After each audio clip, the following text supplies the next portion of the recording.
The Patriots got some good and some bad news ahead of the AFC Championship game on Sunday after we saw the Patriots take on their first practice before they take the field this weekend. Now, we'll start with some of the good news first and then get to the bad news. Welcome to Patriots Today by Chat Sports. I am your host, Brett Alper. But before we do that, I want to get everybody in the chat fired up. I want to get everybody in the comments spamming it because this is the second to last game of the season. No matter what happens, there is one game left after this, and that is the Super Bowl.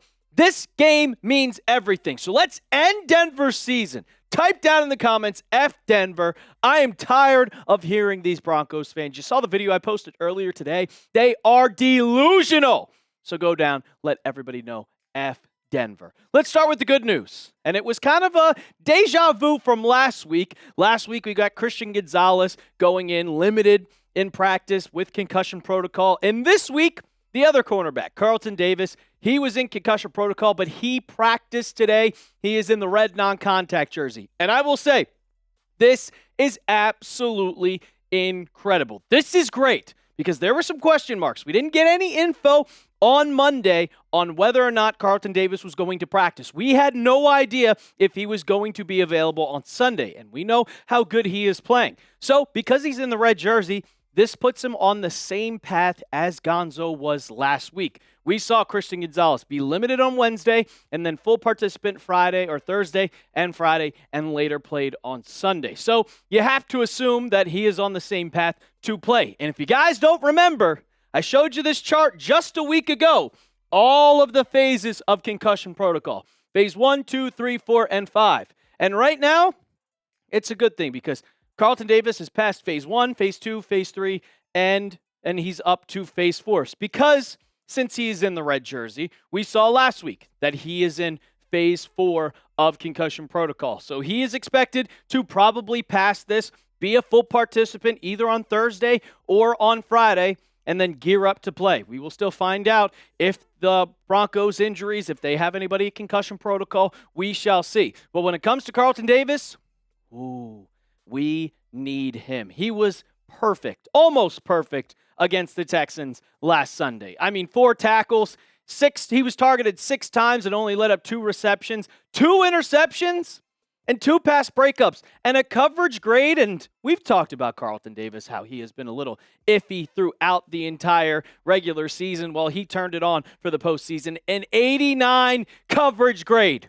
Carlton Davis has taken that next step and become the corner that the Patriots signed him to that big deal for. Like I said, there was multiple times where I watched him, I'm like, he lets up a lot of plays. He lets up defensive pass interference, which he still does occasional from time to time. But in the playoffs, he has been borderline one of the best cornerbacks in football. And when you take a look at his entire playoff stats for the postseason, and I also just wanted to show in Christian Gonzalez to show how good he has been too. But we're talking about Davis, he's allowed 6 receptions on 13 targets. The completion percentage is below 50 at 46. No touchdowns, only 61 yards. And when you're targeting him, better passer rating than Gonzo. Well, worse passer rating if you're looking at quarterbacks. But when they're targeting him, only 20.5. 2 interceptions, 4 passes defended. He is playing better than Christian Gonzalez, guys.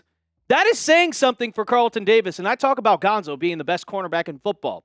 And when you look at their depth chart, I was scared because Charles Woods or Alex Austin would have to take his place. And when you're going up against the Denver Broncos, when you got to assume that Gonzo's going to be on Courtland Sutton. You got to assume that Carlton Davis is going to be on Marvin Mims and Marcus Jones is going to be all on the rest of them. But they still have little Jordan Humphrey. They still have, Pat Bryant and Troy Franklin. One of those guys is in concussion protocol, but they have a lot of just decent weapons. Nobody that sticks out to you and it's like, oh my God. But when you have a lockdown corner on all of these guys, including Carlton Davis and Gonzo, it is going to be a recipe for success, and the Patriots defense is going to need that this weekend. Show some love to Carlton Davis, baby. I'm glad that he is practicing. It is a weight lifted off the shoulders, and I kind of assume that he is going to be playing on Sunday. So spam your 7s down in the comments section. Let's get hype because the secondary is going to be fully healthy going into the championship game.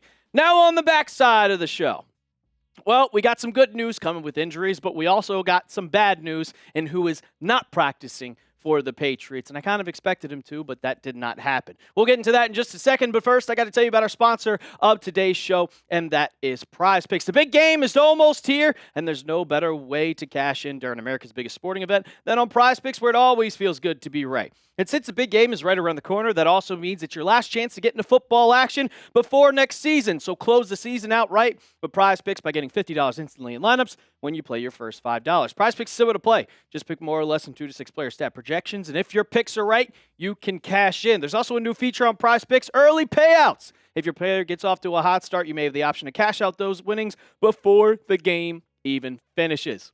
And I got a lineup. You know I do the lineups for every single weekend. I got the more on Drake May passing yards, 199.5. I got the more on Cooper Kupp receptions at 1.5. And I got the more on Devontae Adams, 3.5 receptions. You can make a lineup just like the one you see on screen, but you got to download the app today and use code CLNS to get $50 in lineups after you play your first $5 lineup. That's code CLNS to get $50 in lineups after you play your first $5 lineup. PrizePicks. It's good to be right. All right, so this is the who was at practice, because as of this recording, the Patriots have not fully released their injury report, but shout out to Doug Codd. He always tells you who's absent and who is at practice, but you can see right here, Harold Landry, Christian Ellis, Thayer Mumford Jr., Morgan Moses, Hunter Henry, those are all absent. I assume Harold Landry, Morgan Moses, and Hunter Henry are all on rest. Interested to see what Christian Ellis is, but you see right here, no Mack Hollins. That was a little bit concerning and kind of a bit of sad news that I was expecting, because this morning, well, he's eligible to come off IR. And then Mike Vrabel said in his press conference that the team will not be opening the IR return window for Mack Hollins today. They did open it up for defensive tackle Joshua Farmer. So it's not of, hey, we're just going to rest him. It's just, no. Mack Hollins is not going to be back at practice, and we saw him suffer that abdomen injury earlier this season, but I kind of expected him to play. I expected him to come off IR because we still don't know to this day when he got hurt, how he got hurt. We just know that in the Baltimore game, he suffered an abdomen injury. We don't know when. We don't know what happened. We do not know the extent to the injury, but he has not played since week 16. And I will say this, the Patriots are still winning football games, but they need him out on the field. Why? Because he is one of the biggest targets for Drake May. The stats don't lie. This is in 15 games, 46 receptions, 550 yards, an average yards per catch of 12. And now he's not on the field. It just lowers your weapons that Drake May has, and you're going to need as much as you can to win football games, especially down the line in the AFC Championship game and in possibly the Super Bowl. Without Hollins, well, you got one less deep threat to go to. And you need deep threats against this Denver team to have explosive plays. Because if you don't have explosive plays, well, they're going to wear you down with that defense. You can see the wide receiver depth chart now. It's Diggs, Pop, Booty, Chisholm, and then Kyle Williams. You now have 5, and they'll probably elevate Jeremiah Webb or John Giles. But what does that mean? That Mack Hollins, most likely, I doubt he is going to play on Sunday now. So who's going to step up? And I keep saying it week in and week out. It has got to be Kyle Williams. And Kyle Williams, he has not been an X factor whatsoever. And you could see the type of speed and the talent he has. But him and Drake May just can't seem to get on the same page. Him and May have less chemistry than me and Drake May. And I haven't met Drake May once in my life. That's how bad Kyle Williams has been. They just can't get on the same page. And every single week we talk about he's going to have a big game. We're expecting him to have a big game. Well, through 2 games of the playoffs, he's been non-existent. 4 targets, 1 reception, 7 yards. He did have a crucial drop in the Chargers game that I remember. But 1 catch? You got to be better than that, dude. You are the one guy that is supposed to replace Mack Hollins right now since he's injured, and also in the future. You drafted him at 69th overall, and he was supposed to be the guy to take the top off the defense. He's supposed to be that guy to be a deep threat for this Patriots team. That's what he is.